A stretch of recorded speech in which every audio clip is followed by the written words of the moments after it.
Muy buenas a todos, chavales, bienvenidos a un nuevo vídeo de Hablemos de Libros. Y antes de nada os quería dar las gracias a todos porque ha tardado muchísimo, hemos tardado una infinidad, pero finalmente hemos llegado a los 1000 suscriptores.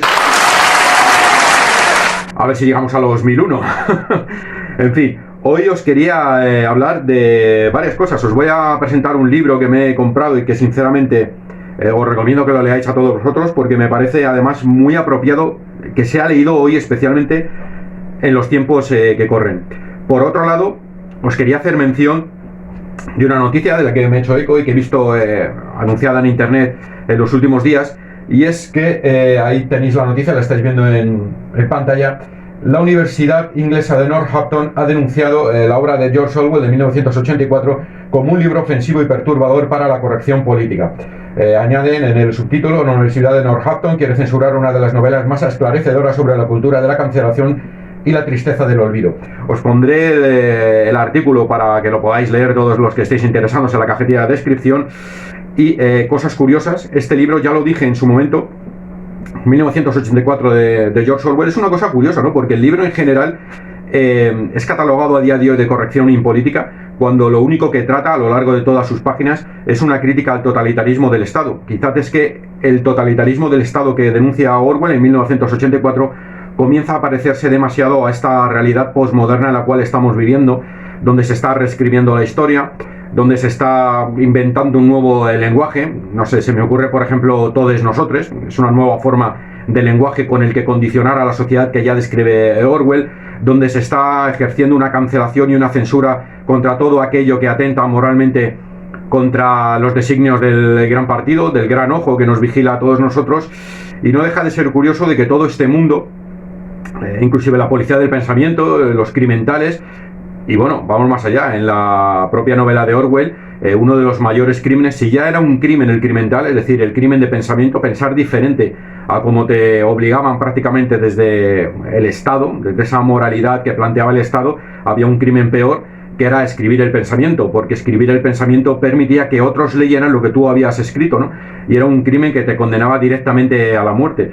Curiosamente hoy muchos colectivos, no quiero nombrarlos, os pondré alguna imagen para que, en fin, todos entendamos, en amparo de la libertad están censurando escritos y están censurando libros que no dejan de ser pensamientos contrarios a los que ellos plantean, ¿no? Y siempre en nombre del bien y en nombre de la libertad. Ya dijo, no recuerdo quién fue, Baudelaire creo que fue, libertad, cuánta sangre se ha derramado en tu nombre, y nos advirtió Nietzsche de que cuidaos de los buenos y de los justos, porque siempre toda censura, todo genocidio, todo exterminio de los humanos, todo totalitarismo ha llegado siempre precedido de una autoridad moral frente a los demás. Nosotros somos los buenos y como somos los buenos tenemos la legitimidad moral para poder censurar, ejecutar y eliminar a los otros, a los que no somos nosotros, que son los malos. Y ese tiempo distópico lo estamos viviendo a día de hoy. Pero en fin, por cierto, a día de hoy es un acto de rebeldía comprarse George Orwell,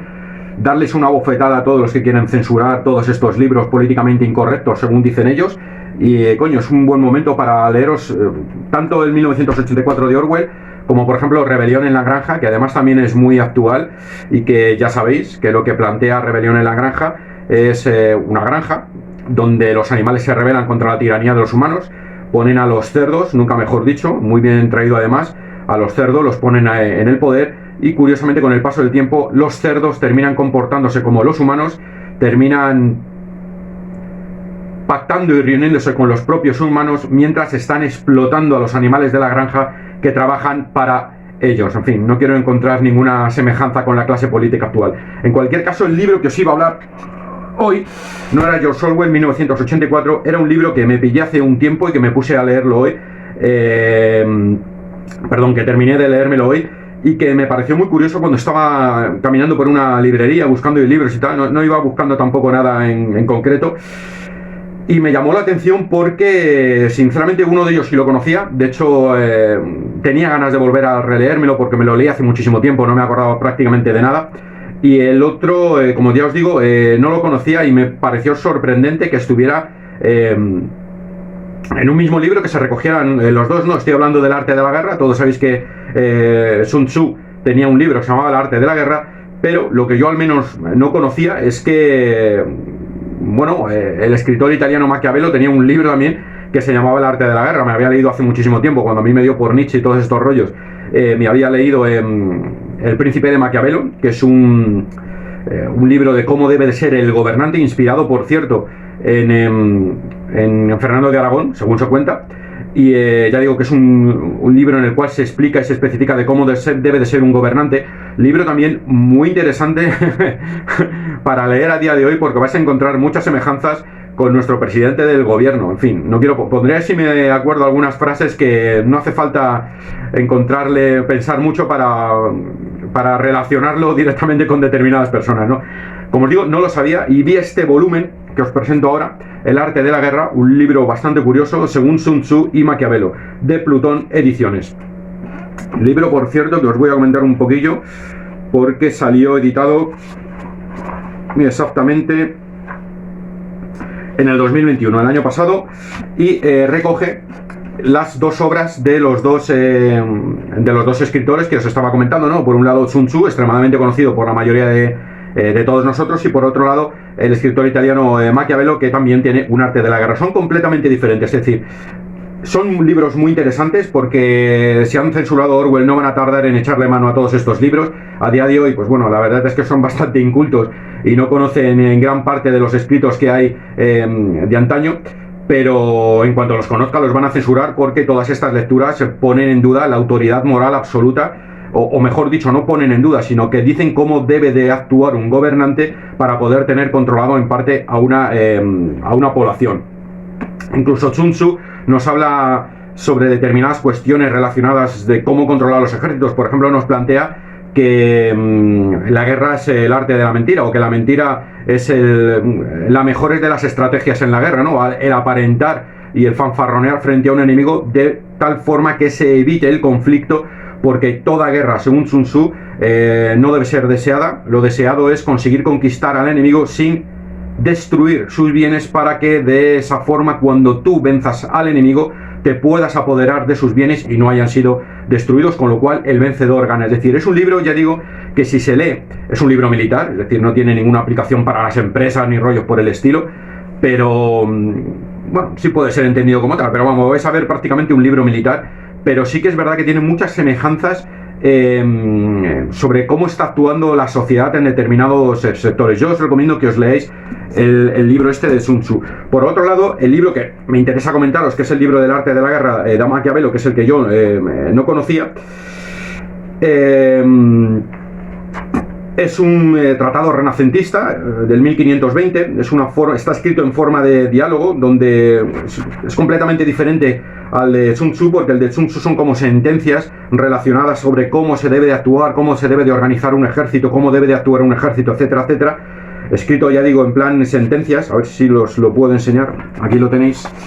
¿Veis? Son pequeñas sentencias, todas ellas relacionadas en diferentes capítulos, donde se va comentando pues cómo debe de actuar de forma estratégica, de forma del engaño, con un poco de filosofía y de pensamiento, pero básicamente todo encadenado al contexto militar. Y el de Maquiavelo, por el contrario, es, digamos, un escrito que es bastante más fácil de leer, porque es una especie de diálogo entre diferentes personas que se reúnen en una casa, dentro de los cuales hay un general, y todos ellos empiezan a discutir y a debatir sobre cómo debe de ser cómo debe de formarse el ejército, ¿no? Hay también que tener en cuenta el contexto en el cual se escribió el libro, que fue en un periodo renacentista, donde Italia estaba dividida en pequeños estados, pequeños condados, ciudades-estados, no estaba para nada unida, eran ciudades que estaban rivalizando entre ellas, había mucha competencia, y estaban controladas por duques y por señores de la guerra, por decirlo de alguna forma, que se llamaban condotieros. Es decir, había incluso condotieros que eran pagados por determinados nobles,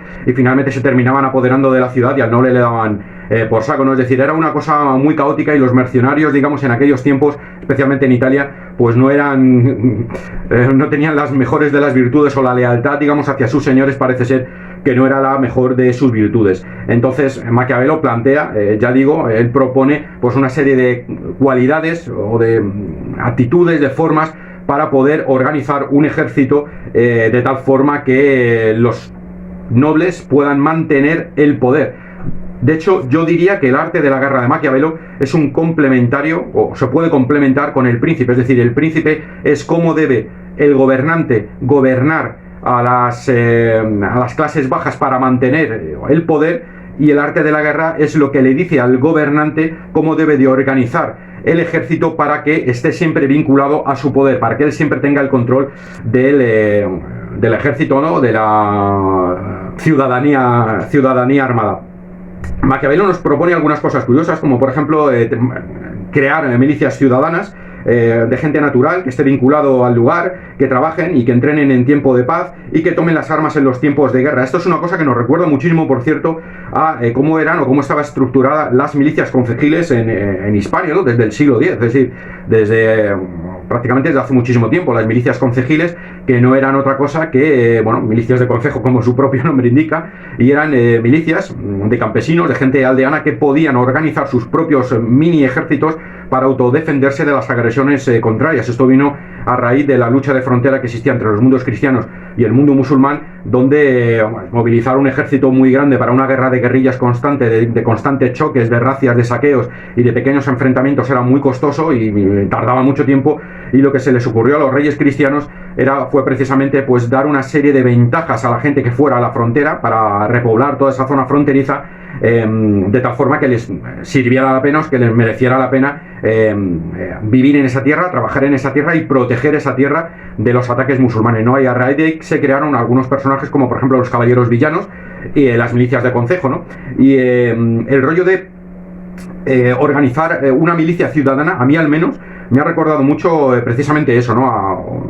De hecho no lo puedo demostrar, pero supongo es muy posible que Maquiavelo se haya inspirado, y aquí me estoy tirando un órdago a las cartas, pero creo, intuyo, que se ha inspirado precisamente en esa figura de las milicias de concejo hispanas, que creo que son únicas en toda Europa. Tendría que mirarlo, la verdad es que ahora mismo no lo recuerdo, pero me da a mí que la milicia de concejo es única y propia de España, porque se dio un marco geopolítico único de la península ibérica. Ya digo que esa guerra de frontera constante entre los cristianos y los musulmanes era una guerra de desgaste, una guerra de guerrillas y, en fin, pues la verdad es que organizar milicias que se pudieran autodefender y que tuvieran una serie de autonomía, inclusive para atacar y saquear tierras musulmanas con independencia de ordenamientos reales, pues era una cosa que la verdad es que vino muy bien en aquellos tiempos para vencer paulatinamente y a lo largo de muchísimos tiempos a los musulmanes, ¿no? A la frontera que estaba dividiendo con el mundo musulmán.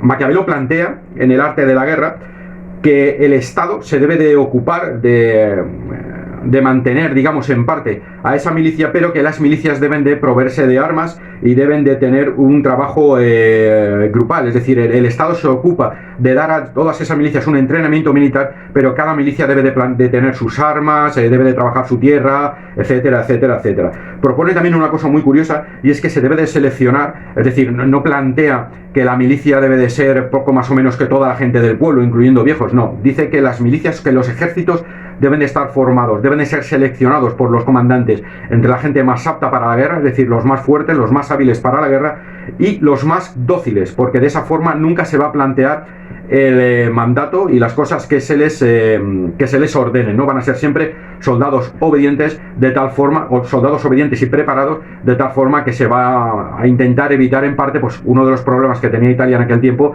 que era la rebelión constante de los mercenarios que eran pagados por los nobles y que finalmente pues no obedecían, y evidentemente cuando tenían ejércitos extremadamente poderosos pues se independizaban de los propios mandos que les estaban pagando, ¿no? También propone una revolución militar en el sentido de que considera que la caballería ya ha pasado, la caballería es algo propio de la Edad Media, recuerdo que estamos en el Renacimiento, y él plantea un ejército basado en la infantería de piqueros y de arcabuceros, cosa que también me recuerda muchísimo, por cierto, al ejército español, a los famosos tercios de Flandes, ¿no? Arcabuceros y piqueros que, como ya he dicho, iban a reemplazar a la caballería. A lo largo de todo el libro profundiza en cómo debe ser la organización militar de una forma muy técnica. Leerlo, porque si os interesa pues es bastante interesante. Sería muy complicado poder entrar en el vídeo acerca de pues todos los recovecos del libro, de cómo lo plantea. Es bastante interesante, incluso se habla de cómo se debe de pagar a los soldados, etcétera, etcétera. Pero yo digo que es un libro bastante interesante, muy diferente al de Sun Tzu, del arte de la guerra, y que sinceramente yo personalmente os recomiendo que os hagáis con él, que le pegáis una lectura, porque vais a encontrar muchas semejanzas sobre control social a día de hoy. Y demonios, es cuanto menos terrorífico, vamos a decir, que todos estos libros que fueron escritos en épocas donde existía un totalitarismo absoluto por parte de la nobleza frente a sus súbditos, a día de hoy tengan muchas cosas, ya digo, que nos conectan inevitablemente o que nos recuerdan a una realidad actual con respecto a los políticos y a la sociedad, al momento social que estamos viviendo. Así que nada más, tíos, El arte de la guerra de Sun Tzu es muy conocido, seguramente muchos de vosotros ya lo habéis leído. A mí se me hizo un poco pesado porque no es... son como, ya he dicho, son como fragmentos de frases. Está bien, es interesante, lo tengo subrayado algunas cuestiones. Por ejemplo, mira aquí en el capítulo 3, por regla general en la guerra la mejor política es la de tomar el país enemigo intacto. Destruirlo no es ventajoso.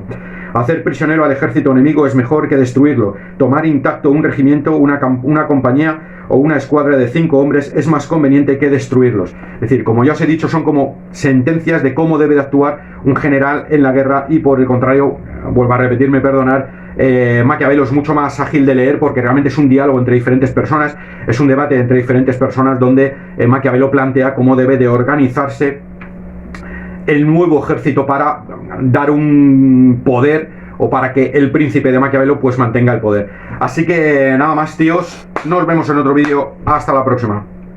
Dios, es para matarme. Estoy grabando el vídeo y no tengo conectado el micrófono. En fin, espero que se haya grabado.